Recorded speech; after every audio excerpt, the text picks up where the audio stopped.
मुर्दाबाद मुर्दाबाद मुर्दाबाद। नीतीश कुमार मुर्दाबाद। फोटो हमारा भाई नीतीश कुमार मुर्दाबाद। भैया हटाइए मुर्दाबाद।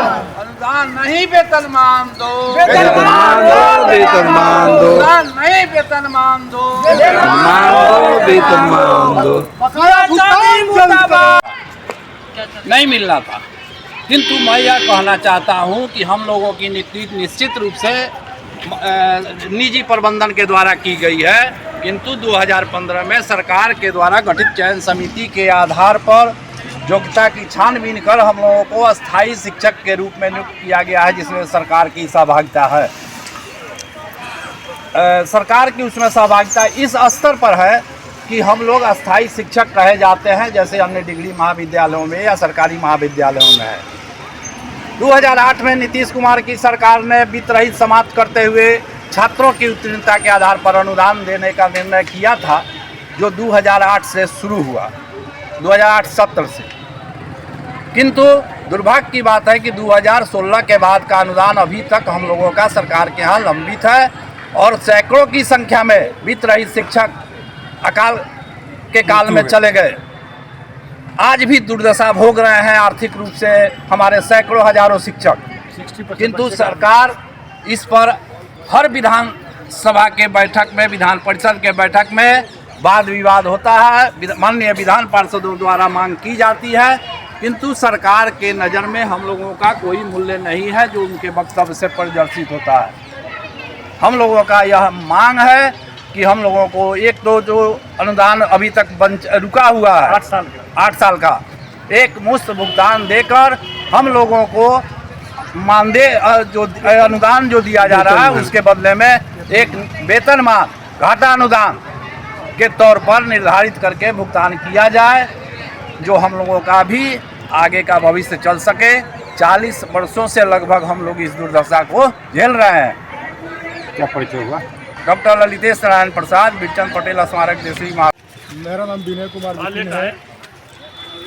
जंतु विज्ञान विभाग बीपीएस कॉलेज देशरी वैशाली में मैं कार्यरत हूँ काफ़ी लंबे समय से। 26 मार्च 2008 को अभी जो वर्तमान सरकार है उन्होंने ही घोषणा किया था कि जितने भी वित्त रहित हैं उसको वित्त संपोषित करते हुए जो 8500 का मानदंड उन्होंने रखा था उसका भी अभी लगभग 17 से 18 वर्ष, और महंगाई देखिए कहाँ से कहाँ चली गई।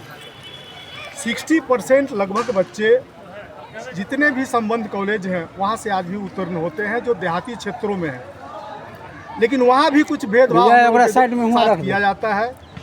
ये 7 से 8 वर्षों तक लंबित है।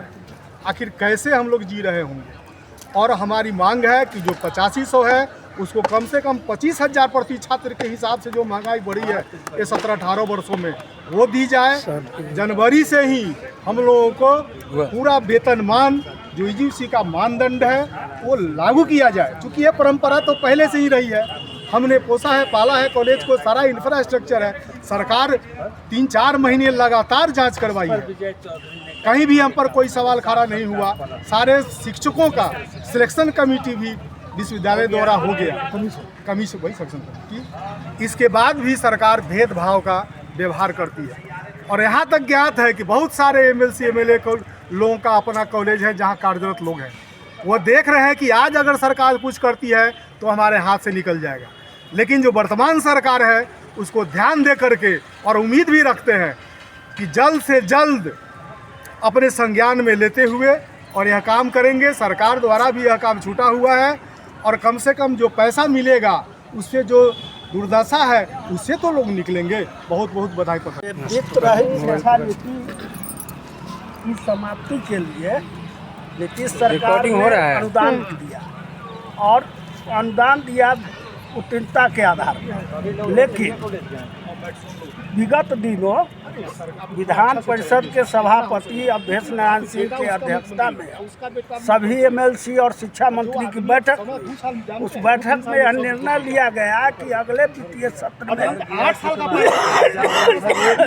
वेतनमान पर हम लोग विचार करें। लेकिन उस पर जब एमएलसी महोदय सब लोग हल्ला किए तो विजय चौधरी ने कूदकर कहा कि जबकि वह शिक्षा के मंत्री नहीं, शिक्षा मंत्री ही इस पर बोलते, लेकिन अनाधिकृत रूप से विजय चौधरी ने कहा कि आप लोगों का वेतनमान कभी हो ही नहीं सकता है। क्यों नहीं हो सकता? पिछले सत्र में सरकार मान भी गई थी, शिक्षा मंत्री भी माने थे और पार्षद लोग जितने थे 6 एमएलसी तिरहुत शिक्षक निर्वाचन क्षेत्र के एमएलसी संजय बाबू के नेतृत्व में और विधान परिषद के सभापति की अध्यक्षता में यह बैठक हुई। उसमें निर्णय लिया गया था कि अगले सत्र में विचार करेंगे वेतनमान के लिए, लेकिन ऐसा कुछ नहीं हुआ। और इस सत्र में सब ठीक हुआ और इस सत्र में विजय चौधरी ने नया भंडा फोड़ा, शिक्षा मंत्री जिससे सही ढंग आक्रोश से है। जवाब नहीं दे पा रहे थे सब। और शिक्षा मंत्री जवाब नहीं दे पा रहे थे, उनके प्रोटेक्शन में विजय चौधरी कूद गए, जो अनाधिकृत रूप से कूदे थे। इसीलिए आज हम सभी वित्तीय शिक्षक पुतला दहन करके सरकार को चुनौती दे रहे हैं, वेतन नहीं दोगे हम भी वोट नहीं देंगे, कुर्सी से उतारेंगे। कल 10 तारीख को हम लोग पटना गर्दनी बाग में धरना प्रदर्शन करने जा रहे हैं।